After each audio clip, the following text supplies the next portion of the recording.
محترم حضرات، برادران اسلام، السلام علیکم ورحمۃ اللہ وبرکاتہ۔ الحمدللہ نحمدہ ونصلی ونسلم علی نبیہ وحبیبہ محمد وآلہ وصحبہ اجمعین، اما بعد فاعوذ باللہ من الشیطان الرجیم، بسم اللہ الرحمن الرحیم۔ یا ایھا الذین آمنوا اتقوا اللہ وکونوا مع الصادقین، صدق اللہ مولانا العظیم۔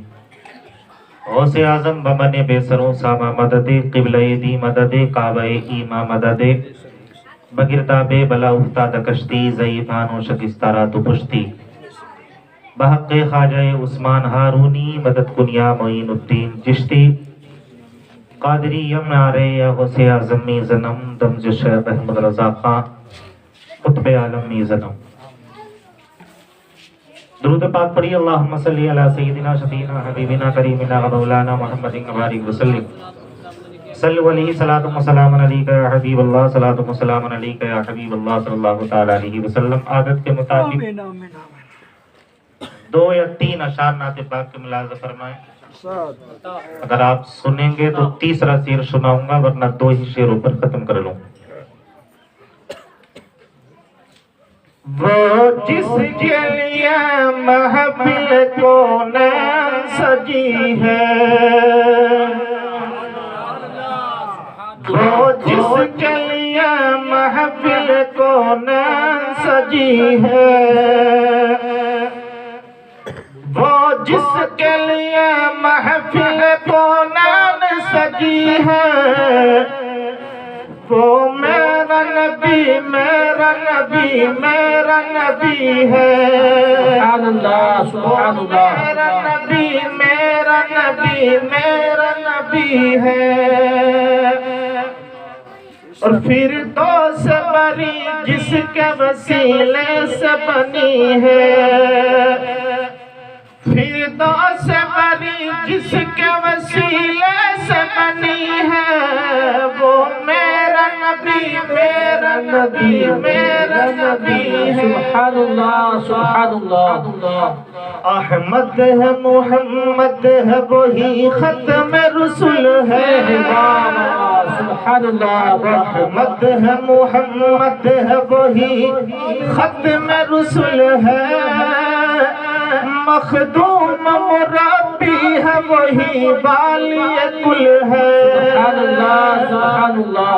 مخدوم مربی ہے وہی بالی کل ہے، اس پر ہی نظر سارے زمانے کی لگی ہے، کیونکہ وہ میرا نبی میرا نبی میرا نبی ہے۔ سبحان اللہ۔ شمس و ضحیٰ چہرہ انور کی جھلک ہے، واللیل سجا گیسو حضرت کی جھلک ہے، سبحان اللہ سبحان اللہ۔ عالم کو ضیاء جس کے زمانے سے ملی ہے، وہ میرا نبی میرا نبی میرا نبی ہے، سبحان اللہ۔ میرا نبی میرا نبی میرا نبی ہے۔ آپ حضرات کا بھی مختصرات بھی سن رہے تھے، بیان بھی سنا، میرے بات بھی آپ حضرات سماعت کریں گے، لیکن چند لمحوں کے اندر میں اپنی گفتگو کو ختم کر لوں گا انشاءاللہ، کیونکہ طوفان نوح لانے سے پھر فائدہ بھی کیا، 2 اشک ہی کافی ہیں اگر کچھ اثر کریں۔ بے شک حق ہے، سبحان اللہ۔ جتنی جلدی ہو سکے گی اتنی جلدی میں اپنی بات کو ختم کرنے کی کوشش کروں گا۔ ڈاکٹر اقبال نے کہا تھا کہ آج بھی ہو جو براہیم سا ایما پیدا، آگ کر سکتی ہے انداز گلستہ پیدا۔ بے شک سبحان اللہ سبحان اللہ۔ گفتگو زیادہ لمبی نہیں، 5-7 منٹ کی ہوگی، لیکن آپ کو بیدار کروں گا، اس کے بعد میں آپ سے کچھ کہنے کی کوشش کروں گا۔ آج بھی ہو جو براہیم سا ایما پیدا، آگ کر سکتی ہے انداز گلستہ پیدا، مگر ہے کیا کہ حوث نے ٹکڑے ٹکڑے کر دیا ہے نوع انسان کو، اخوت کا بیاں ہو جا محبت کا ذبح ہو جا، اور یہ ہندی وہ خراسانی وہ افغانی وہ تورانی، تو اے شرمندہ ساحل اچھل کر بے قرار ہو جا، کیونکہ عقابی روح جب بیدار ہوتی ہے جوانوں میں تو نظر آتی ہے ان کو اپنی منزل آسمانوں میں، نہیں تیرا نشیمن قصر سلطانی کے گنبد پر، تو شاہی ہے بسیرا کر پہاڑوں کی چٹانوں میں، کیونکہ اسلام کی فطرت میں قدرت نے لچک دی ہے، جتنا اسے دباؤ گے اتنا ہی یہ ابھرے گا۔ سبحان اللہ، سبحان اللہ۔ ہے کاٹو تو ہرا ہوگا، جتنا اسے مٹاؤ گے اتنا ہی بڑا ہوگا۔ ظلم وہ ظلم ہے، ابھرے گا تو دب جائے گا، لیکن خون وہ خون ہے، ٹپکے گا تو جم جائے گا۔ اس لیے تو جب بھی ہم اٹھ گئے ہیں شمشیر وقف ہو کر، دیکھا ہے اس زمین پر چشم فلک نے رو کر، باطل سے ڈرنے والے اے آسمان نہیں ہم، کیونکہ سوبار کر چکا ہے تو امتحان ہمارا، کیونکہ ہم گردش دورہ کی رفتار بدل دیں گے اور قوم کی قسمت کے افکار بدل دیں گے، پھلنے نہ کبھی دیں گے ہم ظلم کی ٹہنی کو، ظالم تیری کشتی کے پتوار بدل دیں گے، کیونکہ دشت تو دشت ہے، دریا بھی نہ چھوڑے ہم نے، اور پہرے ظلمات میں دوڑا دیے گھوڑے ہم نے۔ واہ واہ واہ، سبحان اللہ، سبحان اور اللہ۔ ڈاکٹر اقبال انہی ولیوں کی بارگاہ میں کہتے ہیں کہ تمنا درد دل کی ہے تو کر خدمت فقیروں واہ کی، واہ واہ، حق ہے۔ تمنا درد دل کی ہے تو کر خدمت فقیروں کی، بے شک بے شک، نہیں ملتے یہ گوہر بادشاہوں کے خزینوں سے۔ سبحان اللہ، سبحان اللہ۔ تمنا درد دل کی ہے تو کر خدمت فقیروں کی، نہیں ملتے یہ گوہر بادشاہوں کے خزینوں میں۔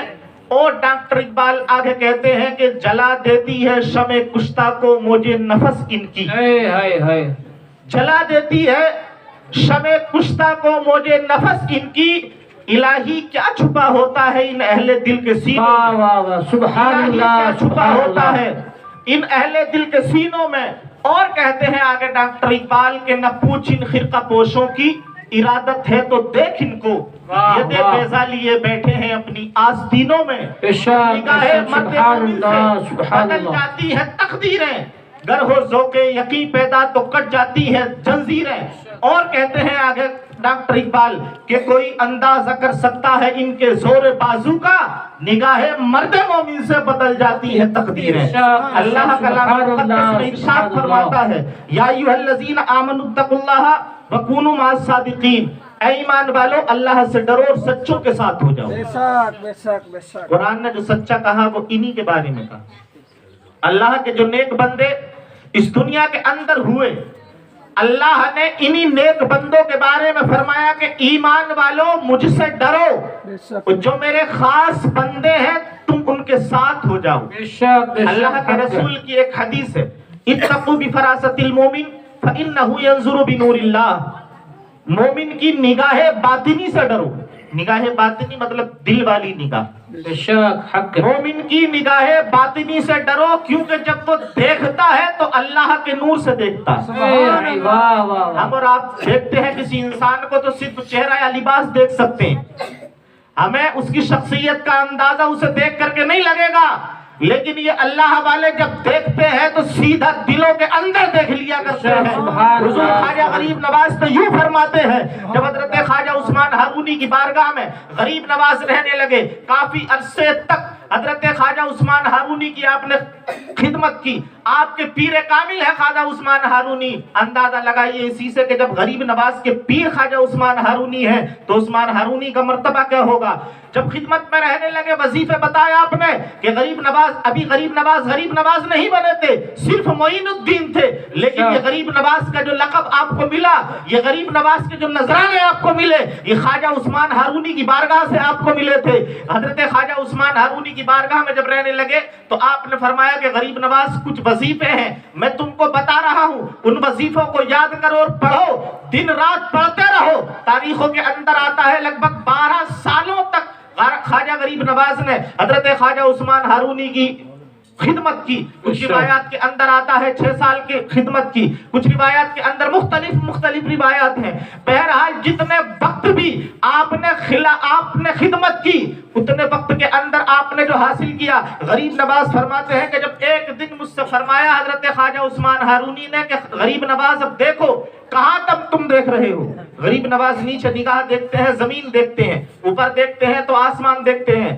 آپ نے فرمایا کہ میں جہاں تک پہنچانا چاہتا ہوں ابھی وہاں تک نہیں پہنچ سکتے، یوں کہ بزرگوں کی بارگاہ وہ بارگاہ ہے جس کے بارے میں ڈاکٹر اقبال نے کہا تھا کہ تو نے پی کتابوں سے اور میں نے پی نگاہوں سے، فرق اتنا ہے ساتھی تیرے میرے پینے میں. غریب نواز فرماتے ہیں کہ اس کے بعد میں خواجہ عثمان ہارونی نے پھر مجھ کو ایک وظیفہ بتایا. وظیفہ کیا تھا؟ قل هو اللہ شریف تھی کہ اتنی 1000 مرتبہ آپ کو پڑھنی ہے اور ایک رات کے اندر پڑھنی ہے. غریب نواز فرماتے ہیں کہ جب میرے پیر کامل نے مجھ کو یہ وظیفہ بتایا اور بتانے کے بعد میں نے جب اس پر کامل یقین کر لیا اور اللہ کی ذات پر بھروسہ کر لیا تو فرماتے ہیں غریب نواز کہ آپ مجھ سے جیسے ہی میرے پیر نے کہا کہ غریب نواز اب دیکھو کہاں تک دیکھ رہے ہو، تو غریب نواز فرماتے ہیں کہ جب میں نے اپنے پیر کی نگاہ میں نے اپنے پیر کامل سے جو فیض حاصل کیا تھا اس وظیفے کو پڑھ کر کے جو اللہ نے مجھ کو مرتبے عطا فرمائے تھے، غریب نواز فرماتے ہیں کہ جب میں نے اپنے پیر کے کہنے پہ زمین کے نیچے تک دیکھا تو غریب نواز فرماتے ہیں کہ حضور اب میں تحت الثری تک دیکھ رہا ہوں. غریب نواز کو فرمایا حضرت خواجہ عثمان ہارونی نے کہ غریب نواز اوپر نگاہ اٹھاؤ. جب اوپر نگاہ اٹھائی تو غریب نواز سے فرمایا خواجہ عثمان ہارونی نے کہ غریب نواز کہاں تک دیکھ رہے ہو؟ غریب نواز فرماتے ہیں کہ حضور عرش اعظم تک دیکھا. سبحان اللہ سبحان اللہ. نعرہ تکبیر، نعرہ رسالت، جشن عرس مبارک، جشن عرس مبارک، نعرہ تکبیر، نعرہ رسالت. اللہ والوں کی یہ شان ہوتی ہے کہ جب یہ دیکھتے ہیں تو بہت اندر تک دیکھ لیا کرتے ہیں. ان کی بارگاہ میں جب جاؤ تو دلوں کو صاف کر لو، دلوں کو صاف اور شفاف کر کے جب ان کی بارگاہ میں حاضر ہو، کیونکہ ڈاکٹر اقبال کہتے ہیں کہ دیوانے کی نظروں کو جہاں دیکھ رہا ہے اور دیوانہ خدا جانے کہاں دیکھ رہا ہے. یہ اللہ والے ہیں. حضرت بہلول دانا کے بارے میں آپ نے یہ شعر کہا تھا. حضرت بہلول دانا یہ بغداد کے اندر رہنے والے ایک بزرگ کا نام. ایک بادشاہ تھا اس دور کے اندر، خلیفہ ہارون رشید اس کا نام تھا. جو اتہاس کی کتابیں جنہوں نے پڑھی ہوں گی اسکول یا کالجوں کے اندر، انہوں نے کہیں نہ کہیں تھوڑا بہت نام اس کا پڑھا ہوگا. اسلامی سلطنت کا بہت شاندار بادشاہ تھا. ایسا بادشاہ تھا کہ بہت شاندار اس نے حکومت کی. لگ بھگ آدھی دنیا پر خلیفہ ہارون رشید نے حکومت کی تھی. تو خلیفہ ہارون رشید کا دور تھا، بہلول دانا کا بھی دور تھا. اللہ والے جو ہوتے ہیں وہ کسی کی سمجھ میں نہیں آتے. بہت کم لوگ ہوتے ہیں جو ان کو پہچاننے کی کوشش کرتے ہیں لیکن پھر بھی پہچان نہیں پاتے. لیکن اللہ جب چاہتا ہے کسی کے ذریعے سے کسی کو ہدایت دینا تو ایک پل کے اندر اس کو ہدایت عطا فرما دیتا ہے. اب جیسے ہی خلیفہ ہارون رشید ایک مرتبہ کا باقی اور خلیفہ ہارون رشید کی آئے دن ان سے بھڑت ہوتی رہتی تھی کیونکہ وہ تخت شاہی کا بادشاہ تھا، یہ فقیر تھے. اب فقیروں کی نظر تو ایسی ہی نظر ہوتی. اب جیسے ہی ایک دن ان کی خلیفہ ہارون رشید سے جیسے ہی ملاقات ہوتی تو دریا کے کنار پر ہوتی ہے. دریا کے کنار پر ریت تھی، گیلی ریت تھی.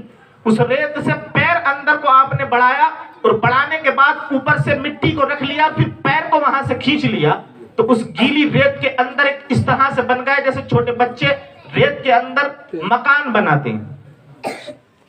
اللہ والے تھے. بنایا. جب خلیفہ ہارون رشید نے جب دیکھا تو پوچھا کہ بہلول کیا کر رہے ہو؟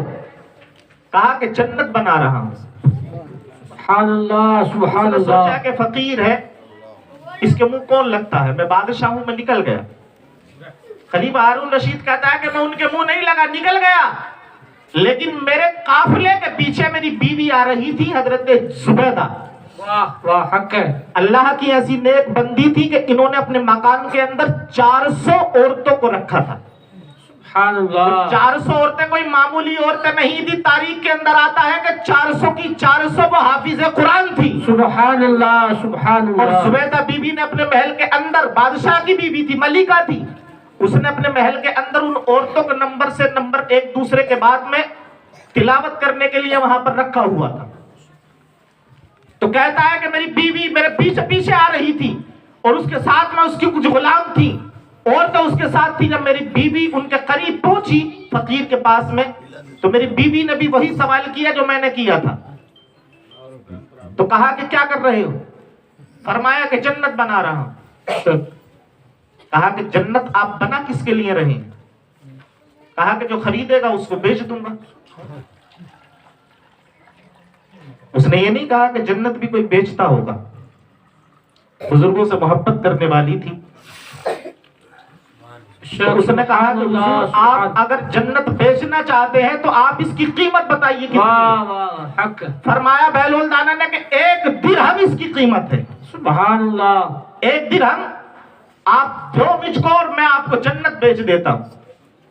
اس نے دیا اور دینے کے بعد میں آپ نے رب کی بارگاہ میں دعا کی کہ مولا تیری بندی زبیدہ جنت کی طلبگار ہے، تو اس کے لیے جنت میں ایک محل عطا فرما دے۔ سبحان اللہ سبحان اللہ۔ بہت کیونکہ اللہ والوں کی جو نظر ہوتی ہے وہ دعا ہوتی ہے، وہ رب کی بارگاہ میں فوراً قبول ہوتی ہے۔ بے شک۔ حضور کی جو حدیث ہے اتقوا بفراست المومن، کہ مومن کی نگاہ باطنی سے ڈرو، کیونکہ جب وہ دیکھتا ہے تو اللہ کے نور سے دیکھتا ہے۔ بے شک۔ زبیدہ بی بی چلی گئی، عرصہ گزرا، رات کا پہر آیا۔ جب رات کا قریب آدھی رات کا پہر آتا تو خلیفہ ہارون رشید بیان کرتا ہے کہ میں سو گیا۔ اسی سونے کے عالم کے اندر نیند کا غلبہ تھا، اسی غلبے کے اندر جب میں سویا تو سونے کے بعد میں کیا دیکھتا ہوں کہ میں جنت کے اندر ایک محل دیکھ رہا ہوں۔ سبحان اللہ۔ اس محل کے اوپر زبیدہ بی بی لکھا ہوا ہے، سبحان اللہ۔ میری بی بی کا نام لکھا ہوا ہے۔ سبحان جیسے ہی میں اس محل کے قریب گیا، جانے کے بعد اس کے اوپر ایک پہرے دار کھڑا ہوا تھا۔ ایک پہرے دار کھڑا تھا۔ جیسے ہی میں قریب پہنچا، دروازے کے قریب پہنچا ہی تھا کہ اندر گھسنے کی کوشش کر رہا تھا۔ اس پہرے دار نے کہا کہ کیا معاملہ ہے؟ کہا کہ دیکھو میں خلیفہ ہارون رشید ہوں اور بغداد کا بادشاہ ہوں۔ اس نے کہا کہ بادشاہ ہو کے زمین پہ ہو گے، یہاں بادشاہ نہیں ہو۔ کہا کہ کون سی جگہ ہے؟ فرمایا کہ جنت ہے۔ سبحان اللہ سبحان اللہ۔ بادشاہت ہوگی تو زمین پر ہوگی، یہاں تمہاری بادشاہت چلنے والی نہیں ہے۔ کہا کہ یہ مکان کس کا ہے؟ کہا کہ زبیدہ بی بی کا ہے۔ کہا کہ وہ بی بی کس کی ہے؟ اس نے کہا کہ آپ کی بیوی ہے۔ کہا کہ جب میری بیوی ہے تو یہ ملکیت میری ہوئی۔ کہا کہ ملکیت زمین پر ہوتی ہے، یہاں ملکیت نہیں ہوتی۔ اب جیسے دونوں میں گفتگو چل رہی تھی، کہا کہ تم مجھ کو جانتے نہیں ہو۔ کہا مجھے جاننے کی ضرورت نہیں ہے، میں نے بہت اچھے اچھوں کو دیکھا ہے، تیرے جیسے تو لاکھوں آئے کروڑوں چلے گئے، بہتوں سے ملاقات ہوتی رہتی ہے میری، تو کس کھیت کی مولی؟ خلیفہ ہارون رشید کہتا ہے کہ دیکھو مجھے جنت کے اندر جانے تو ضد کرنے لگا۔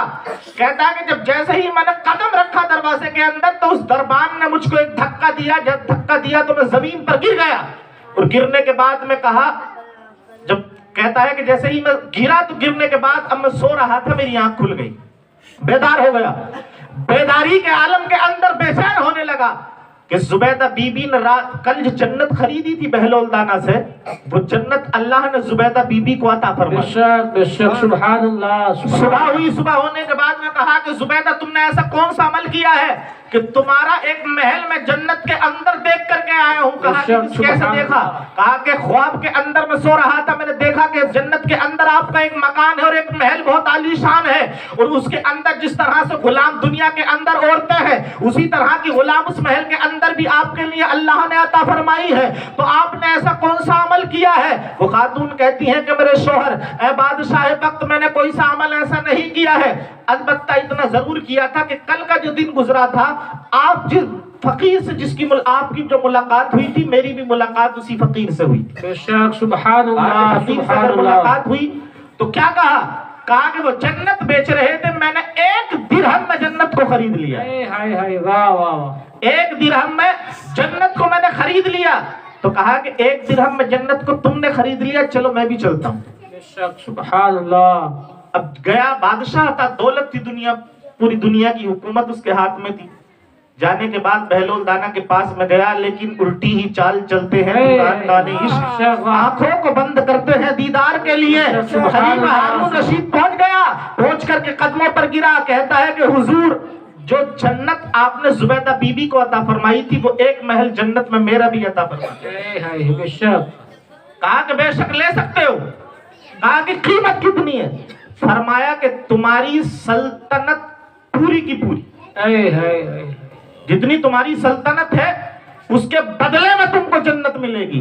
کہا کہ عجیب انسان ہو، کل تو 1 درہم میں جنت دے دی تھی اور آج اربوں کروڑوں مانگ رہے ہو، کیسے انسان ہو؟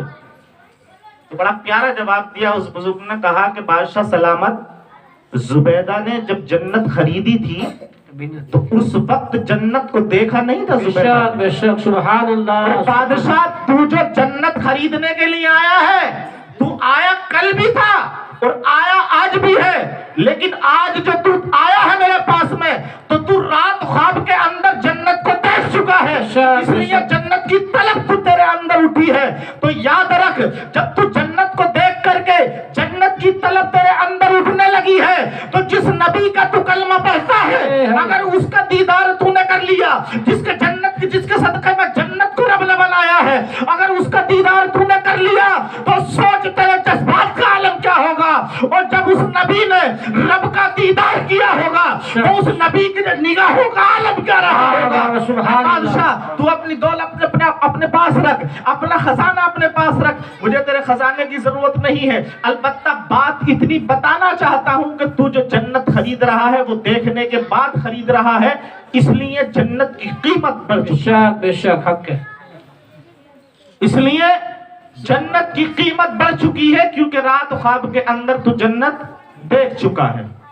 اب ہم اور آپ اگر خواب کے اندر جنت کو اگر دیکھ لیں تبھی ہم کو جنت کا اندازہ ہوگا، ورنہ ایسے فالتو کی بکواس کرنے سے، ادھر ادھر گھومنے سے، گپے لڑانے سے ہمیں جنت کا اندازہ کیا ہو۔ بے شک حق ہے ہمارے نبی نے اللہ کو دیکھا، جنت کو دیکھا، دوزخ کو دیکھا، اس کو ہم نے مانا۔ اللہ کو دیکھا، نبی کے کہنے پر ہم نے رب کو رب مانا ہے۔ بے شک حق ہے قرآن کو قرآن ہم نے نبی کے کہنے پر مانا بے ہے۔ شک تو وہی نبی ہم کو یہ بتا کر کے دنیا کے اندر یہ بتایا نبی نے کہ دیکھو جب دنیا کے اندر رہو تو رب کی بندگی کرتے رہو۔ کسی کہنے والے نے کہا تھا کہ کسی دیکھنے والے کا کہاں مان لیا ہے، اور بن دیکھے اسے ہم نے خدا مان لیا ہے۔ سبحان اللہ۔ کرتا ہوں میں اپنی ختم بات، اب وقت اجازت نہیں دیتا کیونکہ وقت بھی کافی ہو چکا ہے اور آپ حضرات بھی زیادہ وقت تک بیٹھ نہیں سکیں گے، اور دوسری بھی بہت سی باتیں ہیں۔ بہرحال اسی پر کرتا ہوں میں اپنی ختم بات، اگر زندگی نے دیا ساتھ تو اور کبھی ہوگی ملاقات، اس میں جتنی بھی ہوئی ہیں لغزشات ان سب کو معاف کرے رب کائنات۔ استغفر اللہ وما توفیق الا باللہ، لا الہ الا اللہ محمد رسول اللہ۔